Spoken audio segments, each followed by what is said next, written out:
So I'm going on a celebrity cruise in just a few days, and today I wanted to run a fun little experiment.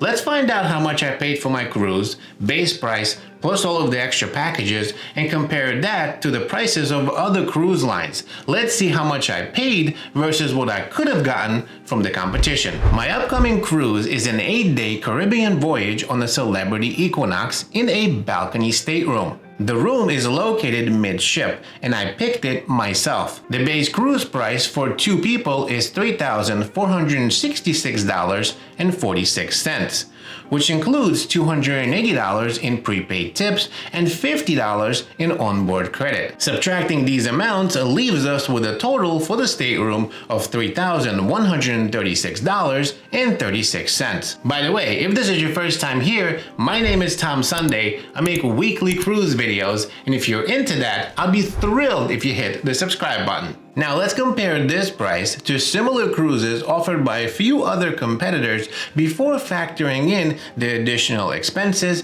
and those prepaid packages. Now a few givens before we dive into the competition.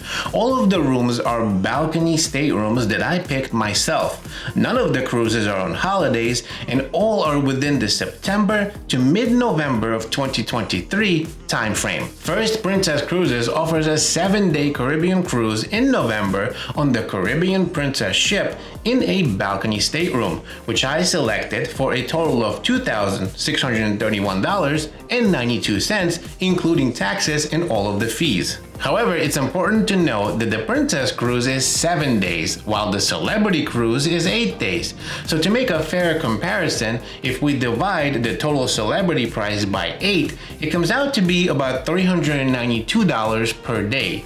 But even with the adjustment, Celebrity is still more than the Princess Cruise. Next, Royal Caribbean has an 8-day Caribbean cruise around the same time on the Odyssey of the Sea in a balcony stateroom that I chose for a total of $4,298.52. Royal Caribbean is $1,100 more expensive than Celebrity. It's also important to note that I purchased drink packages, celebrity dining packages, spa packages, and of course excursion for my Equinox cruise. I waited for the sales and was able to get most of my Celebrity packages at approximately 40% discount. So please keep that in mind when considering the overall value of these packages. I purchased the Zero Proof package for 2. That's a drink package the Celebrity sells, a total of $518.08. I also purchased 4 nights of specialty dining for 2 people at $294.96. I purchased 1 excursion for 2 of us at $181.98, and an 8-day Persian Garden Pass at the spa, which cost me $422.24.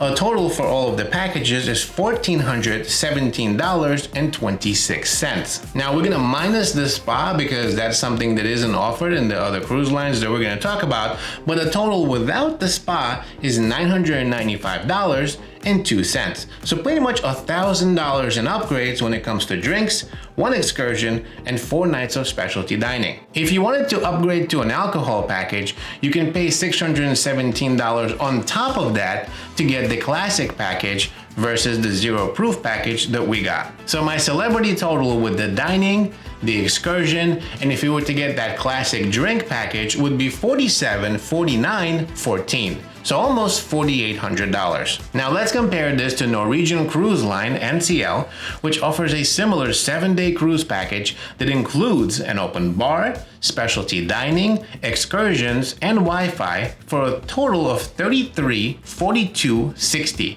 That is $1,406 less than Celebrity. But once again, it's important to remember that the NCL cruise is 7 days versus Celebrity, which is 8. So to make a fair comparison, if we divide the total Celebrity price by 8, it comes out to be about $594 per day with all of these packages. And even with the adjustment, Celebrity is still over $900 more expensive than NCL for its comparable 7-day cruise. Now, what about a luxury cruise line? A 7-day cruise on the Oceania Vista during the same time frame costs $6,000 for the stateroom. This price includes a very nice balcony room, all specialty dining, drinks, excursion, transportation to and from the airports, and even flights. Again, if we adjust that celebrity price to 7 days, it comes out to around $4,200 total. Adding in transportation to and from the airport is approximately $100. And an estimated round-trip plane flight is around $600 per person on average. So the celebrity total comes out to around $5,500 with the transportation and, of course, that plane flight. This is about $500 less than Oceania, and this calculation includes only one excursion and 4 nights of specialty dining for Celebrity. Increasing the specialty dining or getting more excursions on Celebrity would bring both options to a very similar price point. So what did we learn from this experiment? Well, Celebrity pricing is only slightly cheaper than an ultra-luxury cruise line like Oceania, and significantly more expensive than NCL, Princess, and a few others I did not mention in this video. With the exception of Royal Caribbean, Celebrity is among the highest priced cruise lines out of all of the ones that you can pick. So my question to you is Celebrity worth it, and which option would you pick from the list that we just talked about? As always, I'd love to hear from you down in the comments below. Thanks so much for watching, and I'll see you in the next video.